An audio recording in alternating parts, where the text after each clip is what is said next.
Welcome to my channel. Salman نے اسے propose کر دیا اور اس نے ایک لمحہ کے تامل کے بغیر یہ پرپوزل قبول کر لیا۔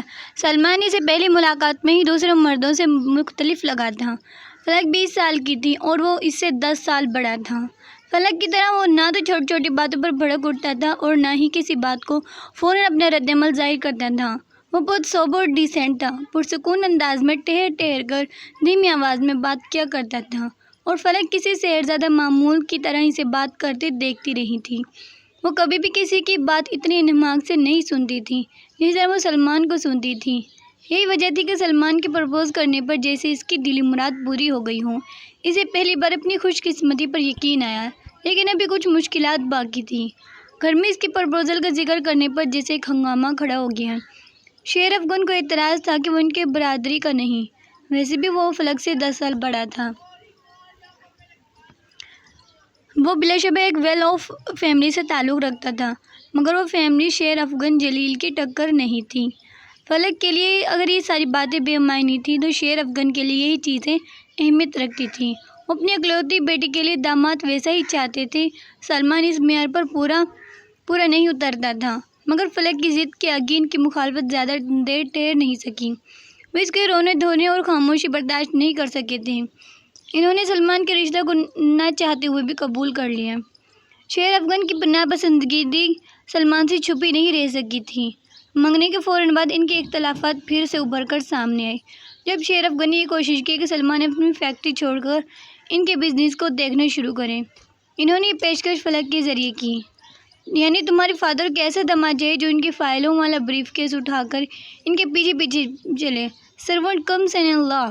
اس کا لہجہ طنزیہ تھا۔ فلک کا چہرہ سرخ ہو گیا۔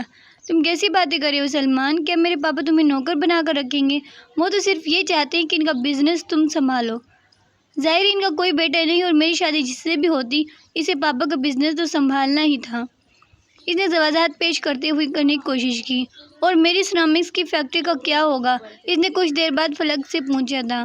تم اپنے کسی بھائی کو سپورٹ کر سکتے ہو یا اپنی جگہ کوئی جنرل مینیجر رکھ سکتے ہو، فلک نے مشورہ دیا۔ وہ کافی کی سپ لیتے ہوئے کچھ دیر تک اس کا چہرہ دیکھتا رہا۔ کچھ چیزیں ایسی ہیں جن کے بارے میں نے تم سے بات ہی نہیں کی اور یہی غلطی کی ہے۔ میرے خیال ہے انگیجمنٹ سے پہلے ہی مجھے تم سے ان چیزوں کے بارے میں بات کر لینی چاہیے تھی۔ اس کا لہجہ خاصا سرد تھا۔ فلک نے کچھ چونک گئی۔ مجھے شادی ایک لڑکی سے کرنی ہے، کوئی بوس گھر لے کر نہیں آنا۔ میرا خیال ہے میں اس طرح کا شوہر ثابت نہیں ہو سکتا جس طرح تمہیں یا تمہارے گھر والوں کو ضرورت ہے۔ اگر میرا بزنس نہ ہوتا تو میں تمہارے فادر کے بزنس کے بارے میں سوچتا، لیکن اب میری اپنی فیکٹری ہے جو پوری طرح سے اسٹیبلش ہے۔ تم چاہتی ہو میں وہ چھوڑ کر تمہارے فادر کے بزنس کو جوائن کر لوں، جو میرے لیے ناممکن ہے۔ میں اپنی زندگی کو اپنے طریقے سے گزارنا چاہتا ہوں، بیوی یا ان لاز کی مرضی کے مطابق نہیں۔ میرے خیال تھا ہم نے کافی وقت اکٹھا گزارا ہے۔ تم نے مجھے کسی نہ کسی حد تک سمجھ چکی ہوگی کہ میرا خیال غلط ہے، اس لیے میرا خیال ہے ہمیں کسی نئے رشتے میں بندھنا نہیں چاہیے۔ اس نے اپنی بات کے اختتام پر انگلی سے منگنی کی انگوٹھی اتار کر فلک کے سامنے ٹیبل پر رکھ دی۔ وہ بالکل بے حس و حرکت تھی۔ اس نے والیٹ نکال کر بل کے پیسے مینو کارڈ میں رکھے اور پھر اٹھ کھڑا ہوا۔ فلک کو ابھی تک یقین نہیں آ رہا کہ وہ اتنی چھوٹی سی بات پر یہ قدم۔ اس نے اسے ریسٹورنٹ کے دروازے سے نکلتے دیکھا تھا، پھر جیسے وہ اپنے حواس میں واپس آئی، اپنے بیگ اور انگوٹھی اٹھا کر وہ بھاگتی ہوئی اس کے پیچھے گئی۔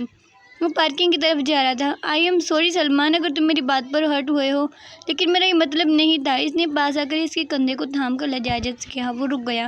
بات ہرٹ ہونے یا ہونے کی نہیں ہے، بات اپنی خواہش اور ضرورت کی ہے۔ تمہارے فادر کو واقعی ایک شخص کی ضرورت ہے جو ان کے بزنس کو سنبھالے گا، مگر اس نے بڑی نرمی سے اس سے کہا، مگر فلک نے اس کی بات کاٹ دی۔ اس موضوع پر ہمارے درمیان دوبارہ کبھی بات نہیں ہوگی۔ جو تم چاہو گے وہی ہوگا۔ پاپا کیا سوچتے ہیں، کیا چاہتے ہیں، میں تم سے دوبارہ کبھی اس بات کا ذکر نہیں کروں گی، اس نے قطعی لہجے میں سلمان سے کہا۔ اور اب تم یہ انگوٹھی پہن لو۔ سلمان نے کچھ سوچتے ہوئے رنگ پکڑ لی۔ شیر افغان کی ناراضگی سلمان کے اس انکار کے بعد کچھ اور بڑھ گئی۔ انہوں نے فلک کو سلمان کے خلاف اکسانے کی کوشش کی، مگر اب وہ ان کی بات سننے پر تیار نہ تھا۔ اس کا خیال تھا کہ سلمان اگر ان کا بزنس جوائن نہیں کرنا چاہتا تو انہیں اس پر اصرار نہیں کرنا چاہیے۔ ویسے بھی وہ سلمان کی اس حرکت کے بعد خوفزدہ ہو گئی، بہت دنوں تک اس واقعے کو ذہن سے نہیں نکال سکی۔ کیا سلمان کے نزدیک میری ذرا بھی اہمیت نہیں؟ اس نے اتنی معمولی سی بات پر انگوٹھی اتار کر پھینک دی۔ یہ سوال بار بار اس کو خوفزدہ کر رہا تھا۔